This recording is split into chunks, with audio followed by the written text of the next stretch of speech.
Hello, my beauty queens and everything in between. It's your girl, Diva by Design, here with Mixed Chicks Makeup. Today, I'm going to be showing you how to do this beautiful brown, gold, and green look. It's perfect for the fall season. It's very beginner friendly. If you're new to my channel, thank you so much for joining me. Please don't forget to like, comment, and subscribe, and hit that notification bell so you can be notified when I post new content on Makeup Mondays and Tutorial Tuesdays. And without further ado, let's get started. For this look, I wanted to switch up my routine, so I decided to try KVD Vegan Beauty. They've recently switched the name over and the formulas have changed, so I wanted to see what it was like. This is the vegan makeup bag, so it's faux leather, it's not real leather. It came free with my purchase, which was really cool, and it fits so many items. I'm really impressed with the space in this makeup bag. So the first item I want to show you is the Shade and Light mini palette. These are the colors Lyric and Shadowplay. I'm a huge fan of the Shade and Light palette. Fun fact, I used to use this palette religiously about 5 years ago when the company was still Kat Von D. I stopped using it though because it made me break out all the time, which I was really disappointed about. But I went to Sephora recently and they told me they changed the formula, so I was like, all right, let me give it another try. Let me buy a small mini contour palette just to try it out. It actually comes in a bigger palette, but this is the one highlight and one contour shade palette. So the front of it has a lot of texture, it's 3D and it pops right open. I was disappointed this didn't have a plastic film cover.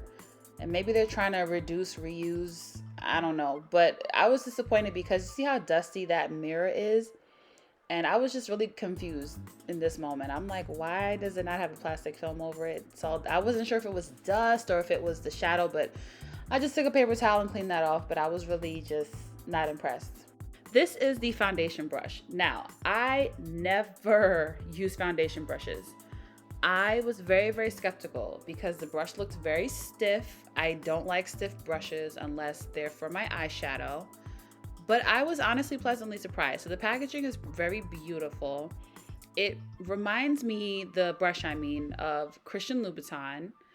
And it's very sleek and chic and dark black, which I love the color black.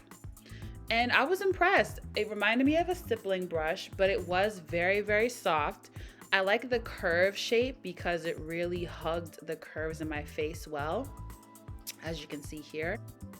You might can use this as a self-defense weapon. Yes. No, but seriously, it really eased my tensions because I only ever use a beauty sponge or a beauty blender when I'm applying foundation. But I really was pleasantly surprised. I even tried it on my hand. So as you can see in my face, I was like, okay, I'm impressed.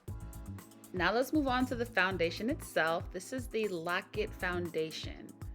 Now, I'm not gonna lie, it took me a couple of times to find my perfect color. This is medium 57 warm, okay? This is the third color I tried before I felt like it was the right foundation for me. I found it was easier to open it from the bottom, so I just popped that bad boy right open. And again, this was the third foundation I purchased, so I already knew what it looked like, but I'm still impressed. I mean, I think it's just so beautiful. I love a good clear bottle.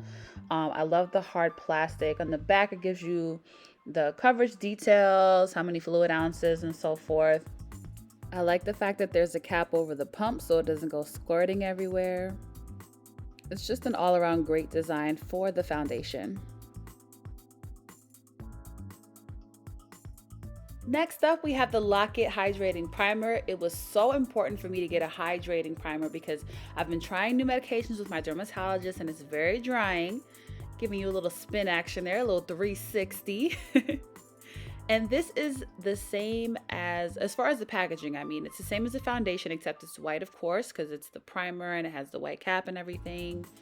But when I tell you this primer is basically invisible, you really don't feel it at all under your foundation. It was like silk going onto my face. It was amazing. The next item was also a freebie. This is the translucent setting powder.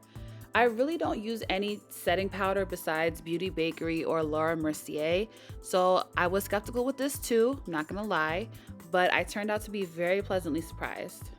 This product did have a protective film, thankfully, but when I tried to pull it off, the entire lid came off. So I was a little scared at first. I thought it was gonna like basically be like a powder bomb all over my table there, but it was all good. I fixed it. The next product I purchased was the Lock-It blotting powder. I wanted something that would allow me to touch up my foundation throughout the night if I got oily or if it started to maybe slip off because my face is so oily. So it's really for touching up. It comes in 5 shades. There's fair, there's light medium, and then there's medium and deep. I obviously got the medium because I felt that it matched best with my foundation. When you pop it open, just be careful because the powder puff can slip out because it has a protective film, and this is why the mirror is also so clear. I don't know why the Shade and Light mini palette didn't have one again, but I'm glad that this pressed powder did have a protective film, as you can see right there. All right, so let's go. Let's jump right into the tutorial. So I start by brushing my brows out. They're very curly, so I just want to get them tamed. And then I'm going to dip into my translucent powder with my favorite IT Cosmetics brush. I'm going to put that all over my face, not just on my brows. It's going to help lock in all of my makeup and tame the oil and bring out the pigment in my brows as well. I put the translucent powder all over my face, even on my lids because my lids get oily too. Next, I went in with my setting mist from Morphe. This is a pro tip, guys. If you want your makeup to stay, you got a little date after you go see your man, you want to see your side dude, and you might sleep over and you want it to last till the next day so your man don't think anything happened, put that setting mist on before you put on your primer and foundation. I promise you it will stay. Here, I'm just making sure that everything dried down in my brows. I'm going to brush them again to ensure that they're not going crazy and going curly. I know you all are waiting for the eyebrow tutorial, and I promise you it's coming this month. I'm either gonna post it next week or the week after, but it is coming this month. I know that brows are so important to makeup, so I wanna make sure that I provide the most detailed and beginner-friendly eyebrow tutorial for you guys. So I wanna show you at least how I did one of my brows. Essentially, I'm gonna outline my natural brow, and then you'll see me filling it in as well. The next step in ensuring that your makeup stays is applying that primer after the setting mist has dried down. So I'll typically do my brows while this is happening, and I fan my face to kind of speed up the process of the setting mist drying, and then I apply at least 1 pump to my cheeks, chin, nose, etc., and then another pump to my forehead and around the perimeter of my face. So this next step is fairly new to me. I've never used a cream contour under my foundation, but I see a lot of makeup artists doing it, so I was like, let me just try it and see how it looks. I like it so far. This one in particular is the Fenty Beauty Matchsticks Matte Skin Stick. That's a little bit of a tongue twister, and I recommend getting a shade that's about 4 or 5 shades darker than what you are, so it really shines through under your foundation. After that's applied, you want to make sure that you blend it out so that there are no harsh lines under your foundation.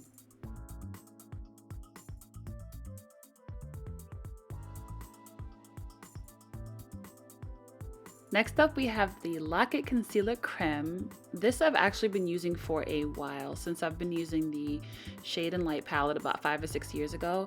The color I'm using is the M29 Warm color, and I love it. I mean, this one never made me break out. The formula's been pretty consistent, and it really covers up the areas that I want to conceal, so I'm sticking with it. I love this one and the NARS concealer.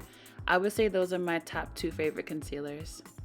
Here I'm adding some contour to my nose, which I rarely do, but I'm like, you know what? Since I'm doing it all over my face, might as well go ahead and pop it on the nose. And last but not least, the foundation. I was really hoping while I was filming this that the foundation color would match and that I would like the foundation brush. I did have my beauty sponge on standby just in case I wasn't impressed.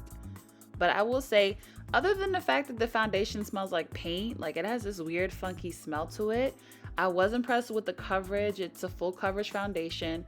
I was impressed with the consistency. It wasn't too heavy on my face.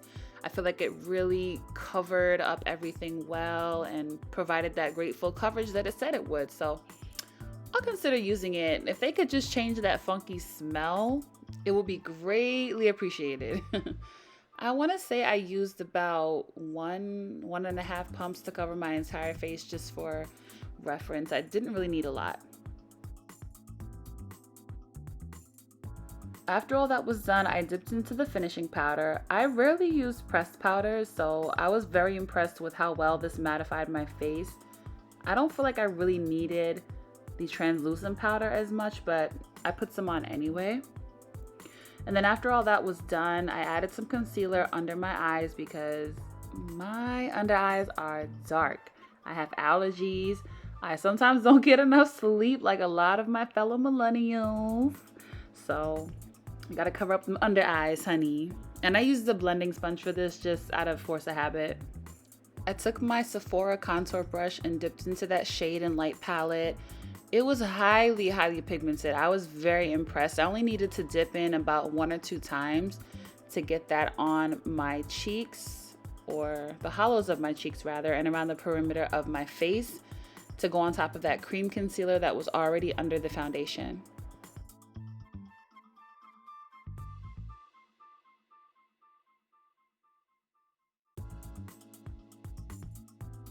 Dipping into our Juvia's Place The Warrior 2 palette, the color Yoded, we're gonna take any blending brush you have and just get that brown into the crease, and we're going to press it and swipe, press and swipe, press and swipe.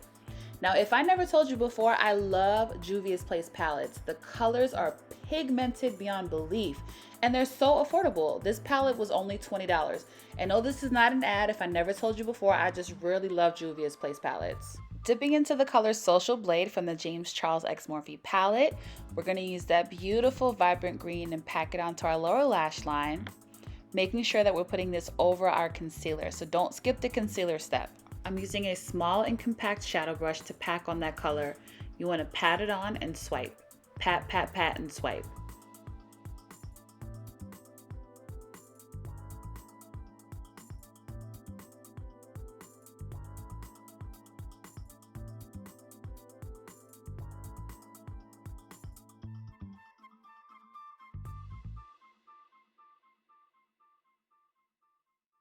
And at this point, my headband was coming off, so I was like, oh, let me just take it off. I already did most of my makeup anyway, so it's all good. I popped all my lashes off camera, but these are the ones that I used.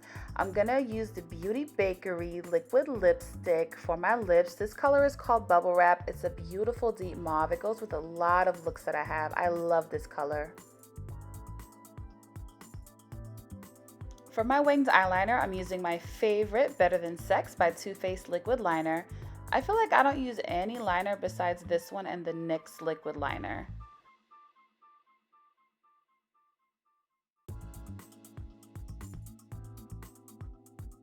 Dipping back into the James Charles palette using the highlighting color So Good, we're going to take a bullet crease brush to highlight the inner corners of our eyes.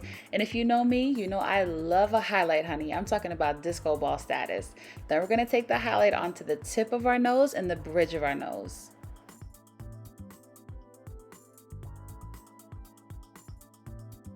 Just fanning my eyelashes a little bit so that the glue can dry on that. And I'm going to pick up my mascara. So I chose the Lash Blowout Mascara from IT Cosmetics. When I was done with this, I was like, why didn't I just use the Kat Von D or KVD Go Big or Go Home mascara? But you know what? It's all good. I love this mascara too, so just switched it up a little bit. And you're done, honey. Get that setting spray to set all your hard work. Yes, beauty queens, unite. Yes, give me them angles, sis. I really hope you guys enjoyed this video. I hope you learned something. I really try to make my videos as informative as possible, and I'll be sure to put all the makeup and the brushes that I use down below. If you haven't already subscribed at the beginning of this video, make sure you like, comment, and subscribe. Tell a friend. And hit that bell notification so you can be notified when I post new content. I love you guys. See you next time.